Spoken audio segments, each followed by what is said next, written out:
প্রিয় ভোটার, আপনি এই দেশের মানুষ, আপনি এই দেশের শক্তি, আপনার অধিকার আছে, আপনার স্বাধীনতা আছে। আজ সেই স্বাধীনতা নিয়ে কথা বলার সময় এসেছে। স্বাধীন বাংলাদেশে পরাধীন জীবনের দিন শেষ হবার সুযোগ এসেছে। আপনারা ভোট দেবার সুযোগ পেয়েছেন। এই ভোট অন্যায়, অবিচার, অত্যাচারের জবাব। তাই আপনাদের কাছে একান্ত অনুরোধ, সকাল সকাল ভোট দিতে চলে যাবেন।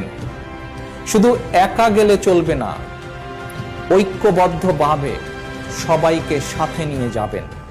আপনার পরিবারের যে সকল সদস্য ভোটার, তাদেরকে সঙ্গে নেবেন। আপনার প্রতিবেশী, পাড়া প্রতিবেশী, বন্ধু যারা ভোটার, তাদেরকে সাথে নেবেন।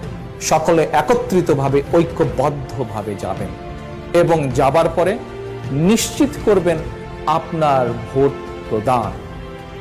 প্রিয় ভোটারবৃন্দ, শুধু ভোট দিলেই চলবে না। এবার গত 1 মাসে সারা দেশে কি হয়েছে, গত 10 বছরে সারা দেশে কি হয়েছে আপনি দেখেছেন। সারাদিন ভোট কেন্দ্রকে পাহারা দিতে হবে। ভোট যেমন একটি মূল্যবান আমানত, আপনার ভোট কেন্দ্র হচ্ছে মূল্যবান আমানত। অবশ্যই ভোটের ফলাফল না নিয়ে ভোট কেন্দ্র ত্যাগ করবেন না।